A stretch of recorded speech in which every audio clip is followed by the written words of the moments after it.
Assalamualaikum warahmatullahi wabarakatuh. Berjumpa kembali di channel ini. Salam sejahtera untuk kita semua, Bapak Ibu peserta seleksi CSN tahun 2023 ini, baik P1, P2, P3 maupun P4 Bapak Ibu sekalian. Berikut akan saya sampaikan informasi terbaru dari Kemendikbud menjelang pengumuman Bapak Ibu sekalian. Ini ada informasi terbaru yang kita sampaikan. Namun sebelumnya, kepada Bapak dan Ibu yang baru bergabung di channel ini atau yang belum mendukung channel ini, mohon bantuannya Bapak Ibu sekalian untuk mendukung channel ini dengan cara subscribe dan aktifkan loncengnya untuk mendapatkan informasi-informasi terbaru dari channel Profesi Guru. Seperti yang Bapak Ibu ketahui bahwasanya sesuai jadwal awal, pengumuman kelulusan ya direncanakan di tanggal 6 sampai 15 Desember 2023, dan saya sudah pernah singgung ini Bapak Ibu sekalian. Paling tidaknya ini adalah di 15 Desember, jadi tidak serta-merta di 6 Desember ya. Nah, ada informasi terbaru Bapak Ibu sekalian yang dikeluarkan oleh Kemendikbud tepatnya di 30 November yang lalu. Nomor suratnya ini adalah 3771-B-KP.01/2023, undangan rapat koordinasi. Jadi di sini Bapak Ibu sekalian, Kemendikbud mengundang pertama Kepala Dinas Pendidikan Provinsi Kabupaten seluruh Indonesia, 2. Kepala BKD BKPSDM Provinsi Kabupaten atau Kota seluruh Indonesia. Lalu ketiga khusus ini adalah Kepala Kantor Regional ke-10 BKN Denpasar, lalu Kepala Kantor Regional ke-9 BKN Jayapura, Kepala Kantor Regional ke-14 BKN Manokwari, Kepala Kantor Regional ke-4 BKN Makassar, dan Kepala Kantor Regional 11 BKN Manado. Ini adalah terkait dengan ya, untuk BKN ini adanya afirmasi khusus ya. Disebutkan dalam suratnya, dalam rangka persiapan pengumuman hasil seleksi P3K Guru tahun 2023, Direktorat Jenderal Guru dan Tenaga Pendidikan melalui Direktorat Guru Pendidikan Dasar akan menyelenggarakan kegiatan rapat koordinasi dan sinkronisasi data seleksi P3K tahun 2023. Jadi di sini diundang ya Bapak Ibu sekalian seluruh Indonesia yang mengadakan seleksi CSN tahun 2023 ini. Disebutkan, sehubungan dengan hal tersebut, kami mohon saudara dapat menugaskan sesuai dengan daftar terlampir 1 orang staf Dinas Pendidikan yang menangani P3K, 1 orang staf BKD atau BKPSDM yang menangani P3K, 1 orang staf Kanrek BKN yang menangani bidang pengangkatan dan pensiunan, dan 1 orang staf Kanrek BKN yang menangani bidang sistem informasi kepegawaian untuk dapat berperan aktif pada kegiatan dimaksud yang akan diselenggarakan pada hari tanggal Rabu sampai dengan Sabtu tanggal 6 sampai dengan 9 Desember 2023. Jadi ini kita bisa pastikan Bapak Ibu sekalian, karena koordinasinya masih di tanggal ini, pengumumannya paling tidak di atas tanggal 10 Desember ya.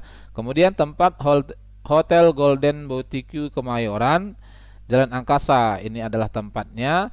Check-in Rabu 6 Desember, kemudian pembukaan 6 Desember Rabu juga, dan check out itu 9 Desember pukul 12. Disebutkan di sini, untuk efektivitas penyelenggaraan kegiatan peserta diharapkan 1. Membawa laptop dan data peserta yang mengikuti seleksi P3K KJF Guru tahun 2023. 2. Membawa surat tugas yang sudah ditantangani dan dicap oleh pejabat yang berwenang. 3. Menyerahkan biodata SPPD ukuran kertas F4 yang sudah ditantangani dan dicap oleh pejabat atasan langsung rangkap 2, asli bukan fotokopi. Kabar baiknya dari apa yang disampaikan di sini Bapak Ibu sekalian adalah bahwa untuk P3K Guru ini ternyata yang mengurusinya adalah Kemendikbud ya. Ini adalah kabar baiknya.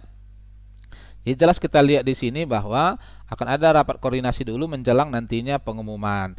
Nah, oleh karena itu bagi Bapak Ibu yang menjadi peserta di tahun ini, karena memang untuk pengumuman ini ya, yang menyelenggarakan dan memonitoring hasilnya adalah Kemendikbud, maka Bapak Ibu sekalian sesuai dengan juknis yang disampaikan oleh Kemendikbud sebelumnya, pertama ya, sertifikat pendidik akan berlaku untuk semua peserta yang memiliki sertifikat pendidik yang linear dengan formasi yang dilamar.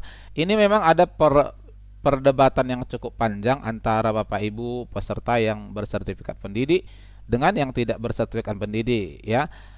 Hal mana bagi Bapak Ibu yang tidak bersertifikat pendidik berharap afirmasi sertifikat pendidik P2 P3 tidak diberikan. Namun bagi Bapak Ibu yang memiliki serdi kiranya ini berharap diberikan karena memang sangat menentukan sekali dalam perangkingan. Oleh karena itu maka sesuai dengan apa yang saya sampaikan di atas tadi bahwa penyelenggaraan untuk pengumuman ini dikoordinir oleh Kemendikbud sehingga afirmasi 100% yang pernah kita sampaikan sebelumnya akan berlaku bagi P2 dan P3 Bapak Ibu sekalian. Ini yang pertama, sehingga nilai teknis Bapak Ibu sekalian nantinya dari hasil ujian kemarin akan diganti dengan afirmasi serdik. Dan ini tentu akan mendongkrak perangkingan Bapak Ibu sekalian. Logikanya juga Bapak Ibu sekalian adalah kalau kita perhatikan untuk pelamar P umum yang didahulukan oleh Kemendikbud adalah lulusan PPG dibanding dengan honorer negeri ya dengan masa kerja di bawah 3 tahun. Itu artinya Kemendikbud memang mencari guru-guru yang sudah bersertifikat pendidik. Ini yang pertama. Lalu yang kedua Bapak Ibu sekalian, karena Kemendikbud yang menjadi penyelenggaranya maka juknis yang dipakai adalah juknisnya Kemendikbud. Oleh karena itu juknisnya Kemendikbud menyatakan bahwa tidak boleh menggeser guru induk andaikan pun Bapak Ibu sekalian tidak termasuk dalam perangkingan. Ini kemarin sudah kita bahas, jadi tidak boleh ya Bapak Ibu sekalian, ini banyak ditanyakan oleh rekan-rekan. Di sini dicontohkan ini peringkat 1 adalah XTHK2 namun ternyata di sekolahnya penuh.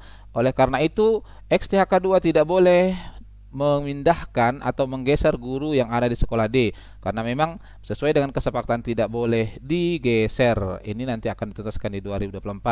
Oleh karena itu di sini ada jaminan Bapak Ibu sekalian walau tidak masuk perangkingan Bapak Ibu tidak akan digeser dari sekolah ya. Lalu yang berikut adalah ini formasinya, ini akan dibagi-bagikan nanti oleh dinas, ini akan dipandu sekaligus oleh Kemendikbud dalam rapat koordinasi itu ya. Siapa saja yang memenangkan formasi, maka formasi itu yang akan dipindahkan ke sekolahnya. Ini kabar baik Bapak Ibu sekalian, sehingga dari apa yang tadi saya sampaikan, kemungkinan besarnya ini ya pengumumannya adalah di tanggal 10 Desember bagi Bapak Ibu yang barangkali bertanya-tanya terkait dengan pengumuman. Mengingat memang sudah harusnya besok tanggal 6 Desember.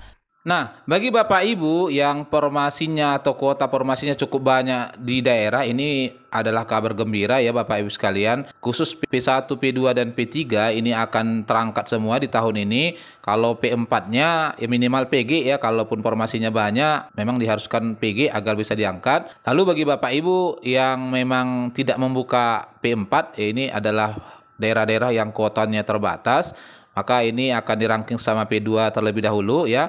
Kemudian setelah P2-nya dimasukkan dalam perangkingan, maka sesama P3 yang akan dirangking untuk mengisi formasi ini. Untuk daerah-daerah yang P1-nya cukup banyak, ini juga perlu diperhatikan Bapak Ibu sekalian. Bila kuota yang dibuka di daerah Bapak Ibu ternyata lebih sedikit daripada jumlah Bapak Ibu per masing-masing jurusan, maka tetap juga akan dilakukan perangkingan. P1 yang mendapat peringkat terbaik ya dari hasil tahun 2021 akan diangkat di tahun ini, dan sisanya itu akan menjadi tetap P1 dan akan ditetaskan di tahun 2024.